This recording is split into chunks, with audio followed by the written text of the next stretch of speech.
We are being bombarded from every direction, and it is only growing in intensity and ferocity. I've seen numerous people who at the time seemed so sure in their faith. They were pillars of a faith community, but they faltered. They neglected their armor. And over time, the cracks became weaknesses, exploited by the devil, and they turned away from God. Some of them did it very publicly. One person I know posted a YouTube video about why he was an atheist and no longer believed in God. Others, it's a simple deterioration over time, not giving the proper attention that they need to their spiritual walks. And Satan is ruthless. He is willing to play the long game. He knows where he's going and that ultimately he has lost. But he is conducting a campaign of scorched earth against us, determined to deprive God of as much as he can. His defeat came with the cross. Let's be very clear with that. Yet, Revelation 13:7 says that Satan has been given power to wage war against God's holy people and to conquer them. Thus, while we are not responsible for saving ourselves, we are responsible for defending ourselves against the attacks from the devil to ensure that we remain of Christ and not of the world, and to avoid causing others to stumble and lose their way in their spiritual walks. Have you ever found yourself staring down a Goliath situation? Has there ever been an instance where the circumstances in front of you seem so intimidating that you feel powerless against it? When we lose sight of how God works in our struggles, we lose the hope and assurance that he will carry us through. These situations are often not only spiritual in nature, and do have very real effects that can change our lives in different ways. But when they come to dominate our thinking to a point where we are paralyzed as the army of Israel was, we should take it as a sign that we are looking for solutions in the wrong places.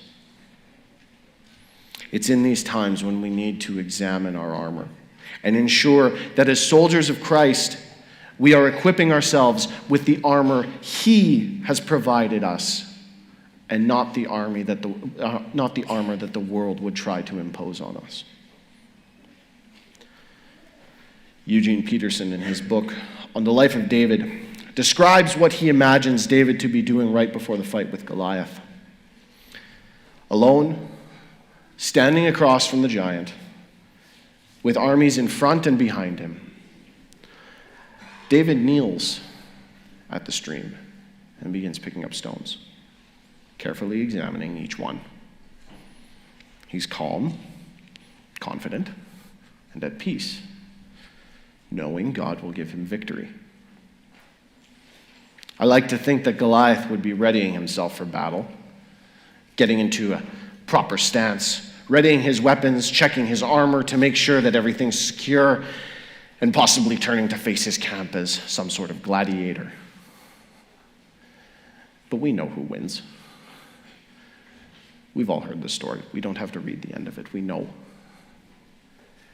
We know who wins both in this battle and in the ultimate one.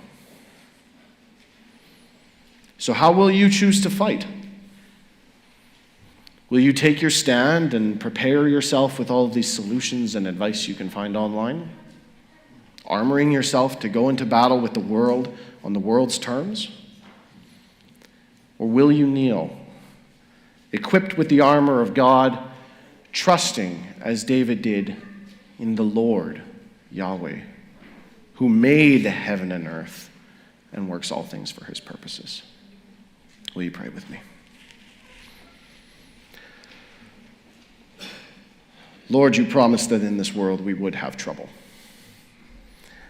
but you have overcome the world. May we truly take heart in that when trials arise, knowing who we fight for and who has won the ultimate victory. Show us where our armor is weak, so that we may work to strengthen it. Give us your strength and indwell in us so that we may stand firm and bring glory to your kingdom. Amen. Let's stand as we sing "The Battle Belongs to the Lord."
If you need prayer this morning, Clay and Karen will be up at the front here to pray with you.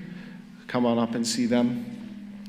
Everyone else, just make your way to the back of the sanctuary as usual or out into the foyer to give space up here for that. As we leave, I'll leave you with the words of Paul to the Ephesians and to Timothy. Be strong in the Lord and in his mighty power. Put on the full armor of God so that you can take your stand against the devil's schemes. And to the King of the ages, immortal, invisible, the only God, be honor and glory forever and ever. Amen.